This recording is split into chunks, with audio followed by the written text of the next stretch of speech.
So ഒരു Malayalam cinema കണ്ടു ഇന്നലെ. കണ്ടതിന് ശേഷം അപ്പത്തിനോട് വരെ വെറുപ്പാണ് തോന്നിയത്. സിനിമയുടെ പേര് വെള്ളേപ്പം. വൺ സ്റ്റാർ കാസ്റ്റ് ആണ്. റോമ. നീണ്ട ഇടവേളയ്ക്ക് ശേഷം റോമ തിരിച്ചു വന്നിരിക്കുകയാണ് സുഹൃത്തുക്കളെ. പക്ഷെ ചാടിയത് സെപ്റ്റിക് ടാങ്കിലാണെന്ന് മാത്രം.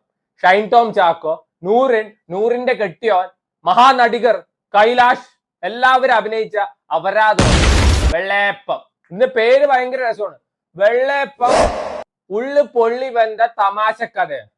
ഊളപ്പം നാട്ടുകാരെ ഉയരെടുക്കാൻ ഇറക്കിയ അപരാധ കഥ. റോമയെ കാണാൻ വേണ്ടി കണ്ടതാണ്, അല്ലാതെ ഷൈൻ ടോം ചാക്കോന്റെ അടുത്തുള്ള പ്രേമം മൂത്ത് കണ്ട പടമൊന്നുമല്ല. ഒരു പടമാണ്.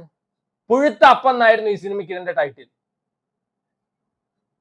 എനിക്ക് മനസ്സിലാവാത്ത കാര്യം ശരിയാ, മറ്റേ നൂറിന്റെ കെട്ടിയനും കൂടിയിട്ട് ബബബ, നോ ലോജിക് ഓൺലി മാഡ്നസ്. ഇതെന്തോന്ന് സാധനം? നോ സ്റ്റോറി ഓൺലി അപരാധം.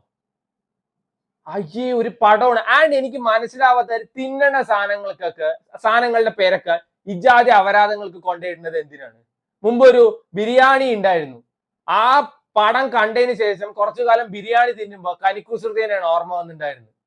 വല്ല പട്ടിക്കാട്ടെന്നോ നായിക്കാട്ടെന്നോ സെപ്റ്റിക് ടാങ്കെന്നോ അങ്ങനെ കിട്ടൂടെ? അതല്ലേ നല്ലത്, അതല്ലേ ഡിസേർവ് ചെയ്യുന്നത്. The godfather of Vallappam Ousep Kailash. തീർന്നു പടം. അവിടെ തീർന്നു. കൈലാഷ് പ്രേതമായിട്ട് വരുന്നതൊക്കെ കാണിക്കുന്നുണ്ട്. കണ്ടാൽ തന്നെ ചിരിയാണ് വന്നത്. അങ്ങേര് പുഴയെ ചാടി ചാവുണ്ട്. ഈ കള്ള വെടിവെക്കാൻ മതില് ചാടുന്ന പോലെയാണ് അതൊക്കെ. അയ്യേ, 2 സീനേ ഉള്ളൂ. അണ്ണൻ നന്നായിട്ട് വെറുപ്പിച്ചിട്ടുണ്ട്.